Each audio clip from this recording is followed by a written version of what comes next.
So call the meeting to order at, yeah, I gotta do the stuff. Yeah. Good. We got one more. Yeah, I just do this. exactly. Yeah, I think I got like for my first one, and I just keep going. We need a bit of assistance with establishing a quorum. We need 6 voting members. And, Yeah. yeah, who's a voting member? 1, 2, 3, 4. That would be a quorum. Thank you.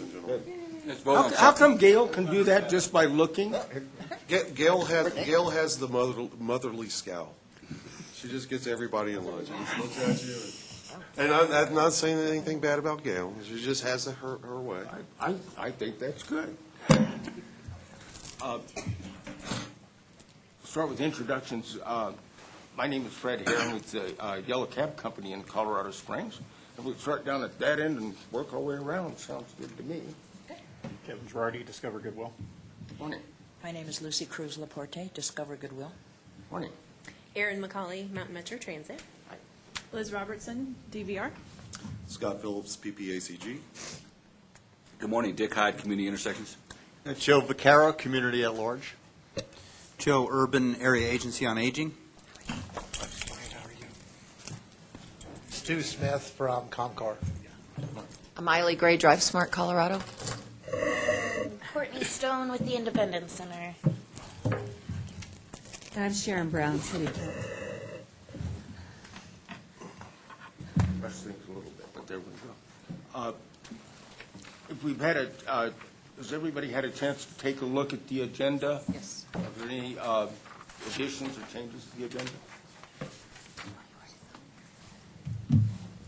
If none, is there a motion to approve the agenda as written? So motion. Second. The agenda is approved. Minutes will be next. The last meeting had a chance to approve the minutes. Are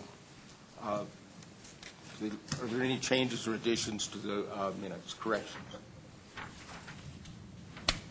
Hearing none, is there a motion to approve the minutes? So motion. Second. Minutes are approved. Easily. Next on the agenda is public comments. We have no public. It's kind of nice. Yeah, I don't see any public, but I do see Courtney's name. No escaping. Good. Wait, am I public? No. According to this, yes. Oh. Courtney, I think that was you were telling us about the event that you had coming up that wasn't on the agenda, and you let us know about Oh, it. perfect. Oh, actually, you know what? Do you have the No, pardon me, you're not. minutes from last time? Not public. If I turn the glasses over like this, actually, it's just stuff on, you or not, it's just items that are not on the current agenda. Thank you. That was too easy. Hearing none, we do have some training, information sharing, and coordination opportunities. And we have some information from the Independence Center. Yes, hi. I'm going to give you an update on the Celebrating Progress in Transit event. I'm pretty excited about it. I think it's going to be a good turnout. It sounds like Mayor Southers is actually going to come and give the driver awards, so that'll be kind of nice just to have him there.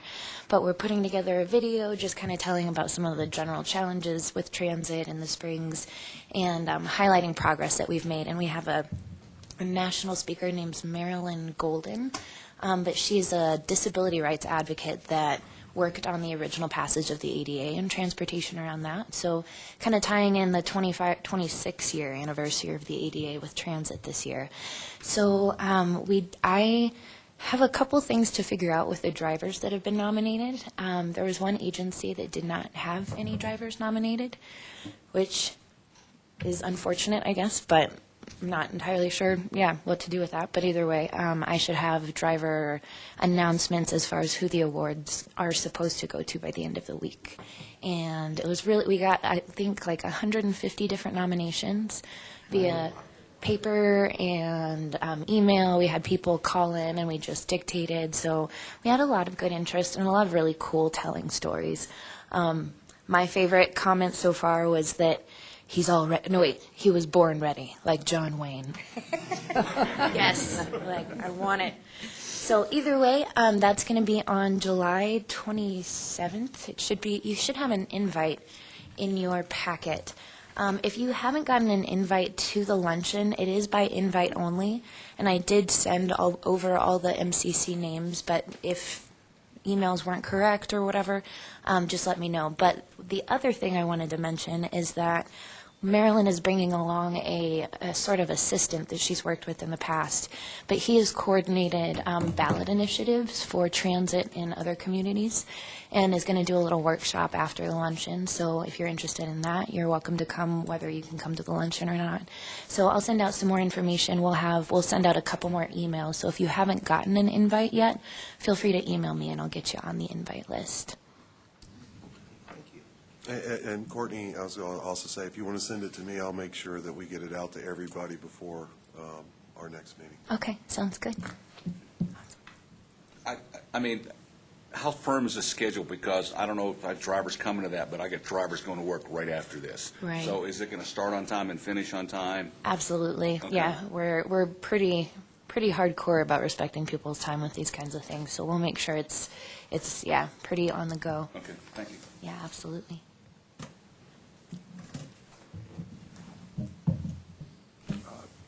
Next on the list is a regional call center update. Hello, Joe Urban, Area Agency on Aging.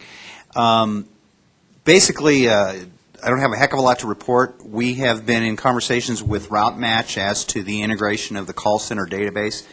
We forwarded our call center specs to them on April 21st. And I've had 3 correspondences with them since then and 2 phone conversations, and they are allegedly working on it right now. I'll have another conversation with them tomorrow if we don't hear from them by then. So we're a little concerned about the progress on that, but it's in their hands at this point in time, and has been for almost 6 weeks. Dare I say that Route Match sounds like many of the other computer-aided dispatch systems I've worked with. It is a challenge, I'm sure. Good. But we don't think that this particular integration is probably all that tough, so it may just need to be kicked along a bit. Excellent. And I just read this, so I would be even interested in this update on House Bill 16-1097. Yes. Gail is not here, but as she mentioned in our last meeting, she went up and testified before the state hearing regarding this bill. And essentially, it is easing up the Public Utilities Commission's rules for licensing to do non-medical emergency transport. Friday, the bill was signed by Governor Hickenlooper here over at AmpliCap. And so he came down to sign the bill on Friday at Gail's facilities.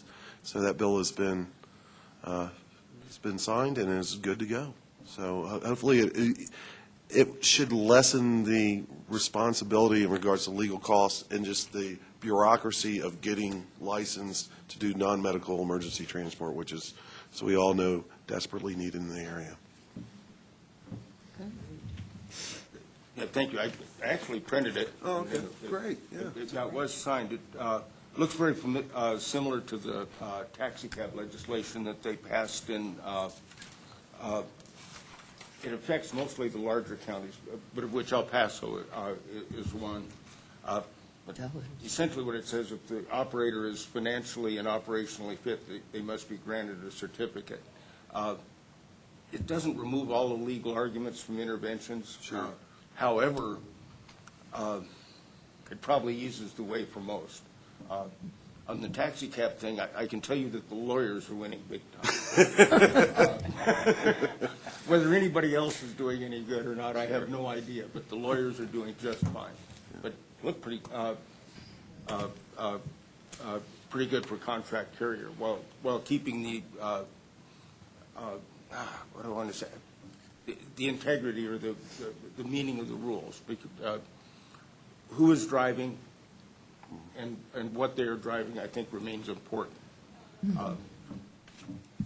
What it is, but You know, and I think I think it's just an excellent, shows how much we're involved as a region. I mean, Gail was a leading force behind this, and, you know, unfortunately, she is out of town right now, but hats off to her and for her efforts in getting this moved forward. So, yeah. Exactly. And see, the final number 5 is a review of the mobility guide. There was a copy of it in the packet. I went so far as to make sure that Yellow Cab was on it. But, Yeah, I believe you are. Yes, you are. Yes, you are. The idea behind this was, I know this was done in the last year or so, and it was just basically to make sure that if anybody sees, if the phone number's wrong, if any of the pricing's changed, services changed, operations, times, send me an email so we can get that, and just want to make sure that we've got everybody on here and that the information is correct.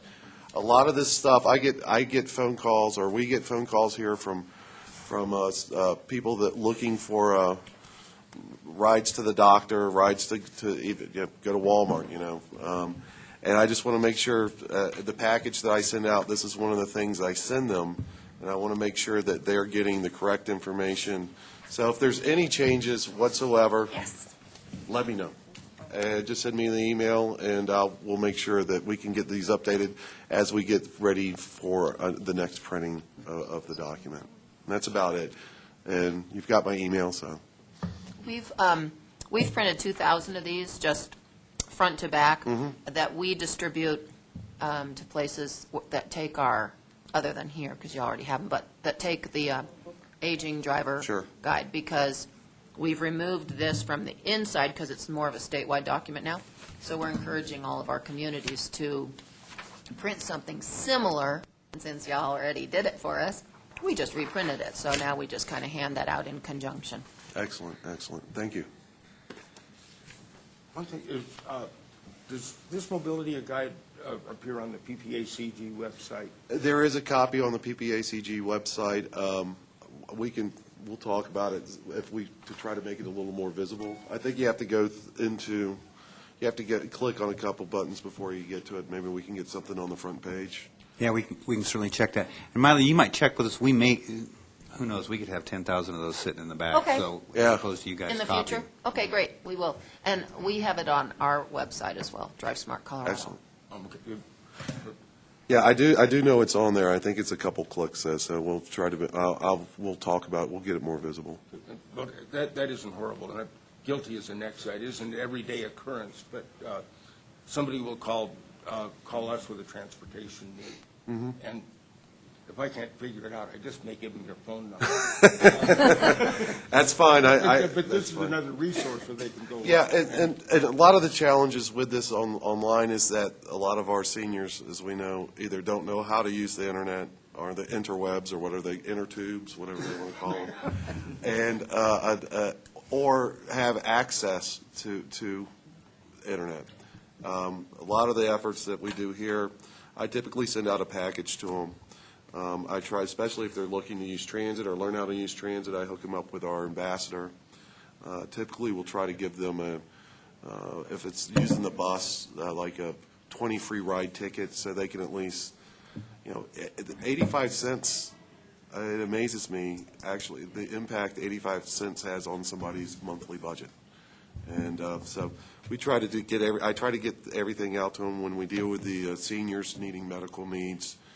I try to make sure that we get them complete information, get them your information to make sure they call to set up the screening and to get their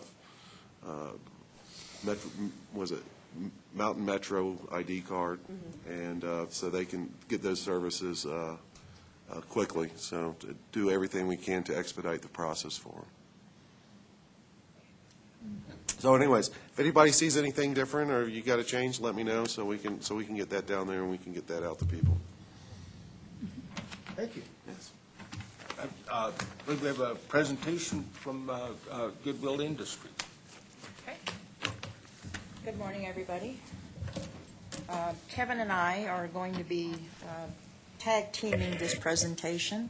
I'm going to be leading out with description, a summary of some programs that drive the need for the Rehab Transportation Department. Those programs are listed here. There are 3 programs. We'll start with Possibilities. Possibilities opened its doors in May of 2012, and it's an adult learning environment designed to achieve options for individuals with developmental and intellectual disabilities. What's really unique about this program, and I'm not sure if you're familiar with Possibilities, but our vice president had a vision to create an environment where individuals could come in and get practical living skills. She created a very detailed and elaborate square that houses a spa, it houses a credit union, it houses an arts center, a gym, town square, and all with the objective of providing individuals with these everyday learning experiences. We've teamed with Ant Credit Union. They come in on a part-time basis and man that credit union so that individuals can come in and learn banking skills. They achieve points where they're given a voucher, and they take those vouchers to the community store, and they learn how to transact and buy goods. So it's a very beneficial program to the community. And what we do in Rehab Trans is we make it possible for individuals to come and engage in the Possibilities program. Kevin will provide you with more information as far as the program specifics and how many people are transported through this program. Our next program, Journeys, is for adult participants who have intellectual and developmental, I have a hard time saying that, disabilities who require daily supervision. We provide caregiving services, and Journeys is the only Montessori facility for adults with disabilities in the entire Springs community. We also have a special multi-sensory room known as Snoozelian, which provides sensory stimulation in a controlled environment. I invite you all to take a tour of this facility because it is really very unique. And what's Snoozelian, it's a Dutch word. Please don't ask me to translate, but it provides sensory experiences that allows them to enjoy passive and active decision making. Our last program that Rehab Transportation supports is a program by the name of Voyages. It's our adult daycare center for our aging population, and this is primarily for individuals who work and who have need for elder care of their parents or their family members. They come into an environment that is very safe. We've got a registered nurse on staff. We've got CNAs on staff. And what we provide is many types of activities from crafts. We provide meals. We have District 11 come in and cater meals for our participants. And they are able to go on tours and outings and that sort of a thing. So Rehab Transportation brings those individuals into our center and then also transports them back home. While we are primarily at this point in time a closed-door program, and these programs drive our service needs, we are open to working with agencies and groups to become a more open system so that we can provide these services to other segments of the community.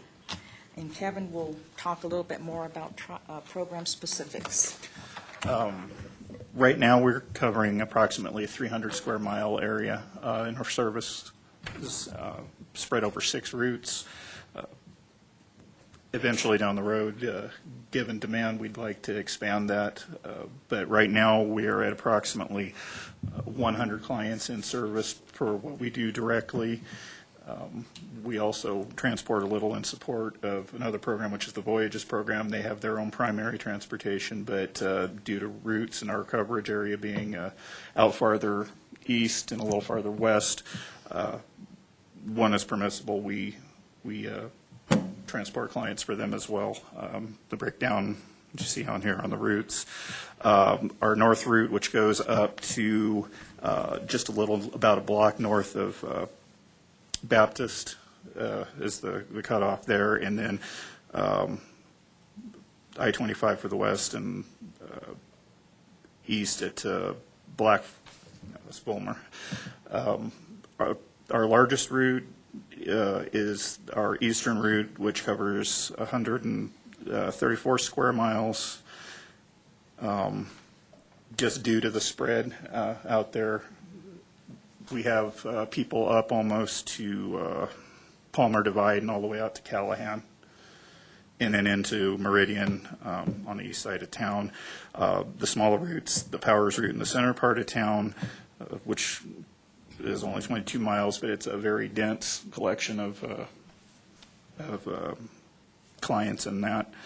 And another one of our large routes, our southwest route, which is a 49 square mile, excuse me, goes up almost to, what was the cutoff on that? Vindicator, a little bit north of Vindicator, and down to about Hancock Expressway, and then Fountain to the south all the way down to, cannot think of the name of the road where we cut off down there, just south of Santa Fe. All of our routes have at least 2 wheelchairs, clients on them. One of them has 3. All of our buses right now, we're running 7, 6 in a backup. 2 diesels, which have about 250,000 miles apiece on them. The 3 of the newer ones have average out at 125,000 miles on them, and then our newest one we got last year is running right at 25,000 as of the time we put this information together. We have 6 drivers. We have 1 as a backup right now to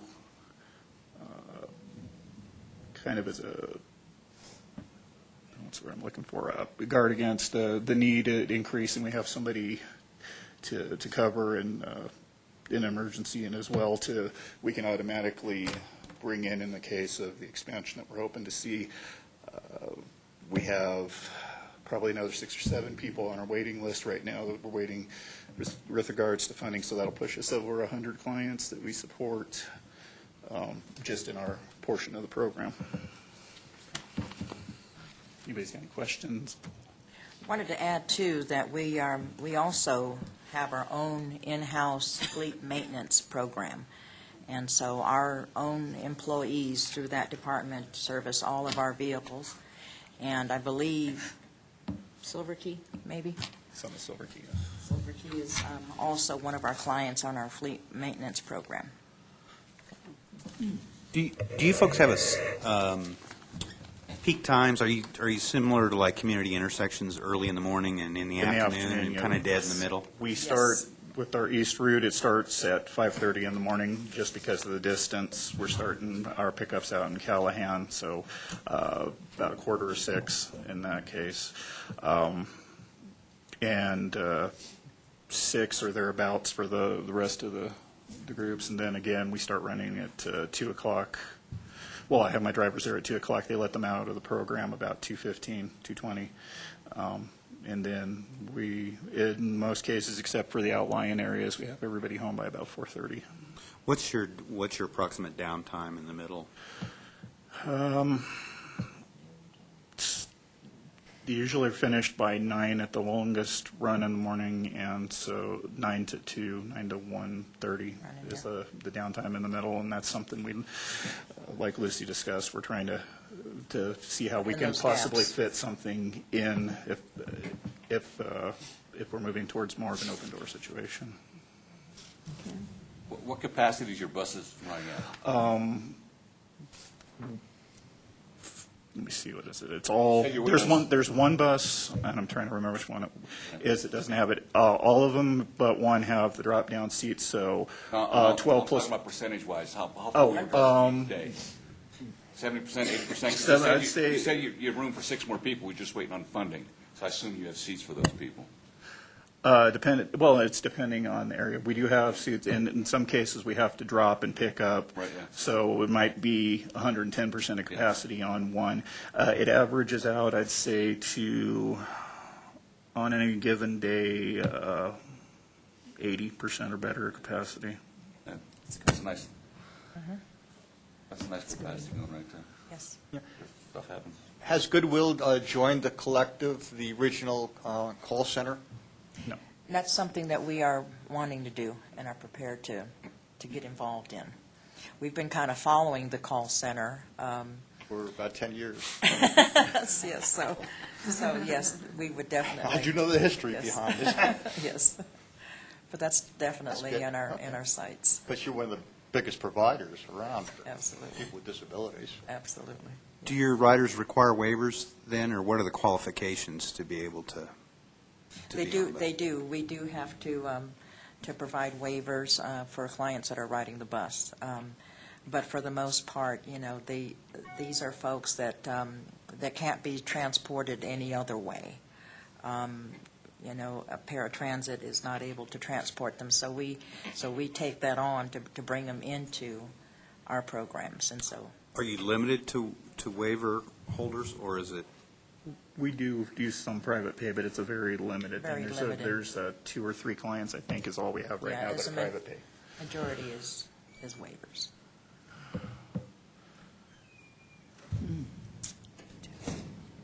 Questions? Thank you. I have one more question. Do you do anything with the school districts? We do a little bit. It's as they come to us as it's a needed thing. In the transition program, or Pardon? are they in the transition program? I assume the clients? We do have some. I couldn't give you the exact breakdown right now. We get requests a lot during the breaks is when we'll hear from the schools, the summer and the spring breaks, the Christmas breaks. They'll ask us to transport it. It's not a really large percentage just because most of it's dealt with. So you only waivers. transport them, you don't do anything with them inside your different programs, do you?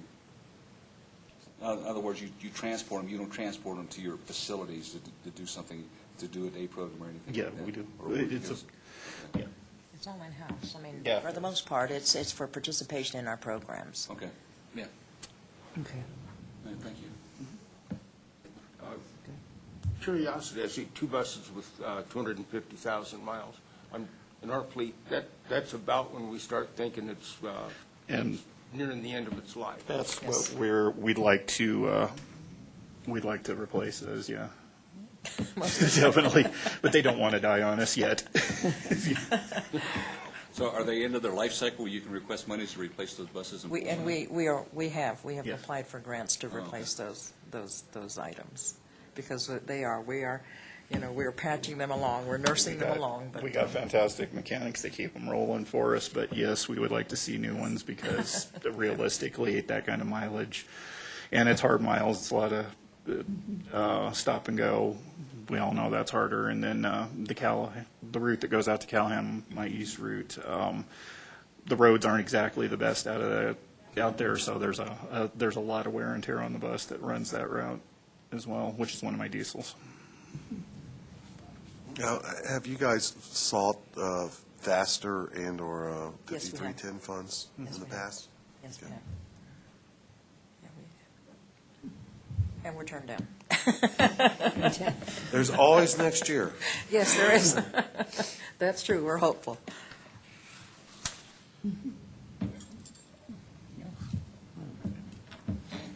Thank you very much. Thank you. Appreciate it. Informative.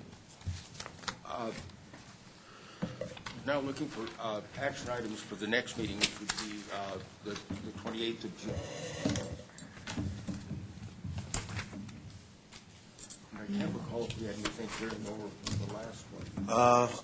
I don't believe we had anything carrying over. Like I said earlier, I did receive an email this past week for the Buy America program. I'll get that information and get that out and email to everybody, and I'll have that on the agenda for everybody, because I know there's a short window on that. I don't know. I haven't looked at the email yet, so I can't tell you what's in it. But I'll get that out to you guys this week, next day or two. And if we could add the Age-Friendly City Initiative Yes. update onto the list, whether it's me or Claire Anderson from Innovations in Aging or Jan Martin might come in and do it. But we finished the draft strategic plan they're going to put together into, I don't know, sort of a gathered document. There were 8 different committees, and so some of the things overlapped. So they're going to work on kind of how to put that together most effectively. But really kind of exciting ideas, like all of because there were, 8 different committees around the whole idea of just making Colorado Springs more age-friendly, and obviously transportation is a big piece of that. But everything was very tied to what's doable, what we can actually accomplish kind of within resources we currently have. So it's a strategic plan, but kind of, small steps, but things that we could potentially take on and take some ownership of if there was interest. So, I think that would be good. Not a problem. We got that one covered. Anybody else? I will be reaching out for presentations. We do have a list, and I will be contacting that. And if I might contact somebody for backup, just in case somebody can't do it. And again, if you have any changes to the mobility flyer, please let me know so we can get those, at least get the information put together for the next update.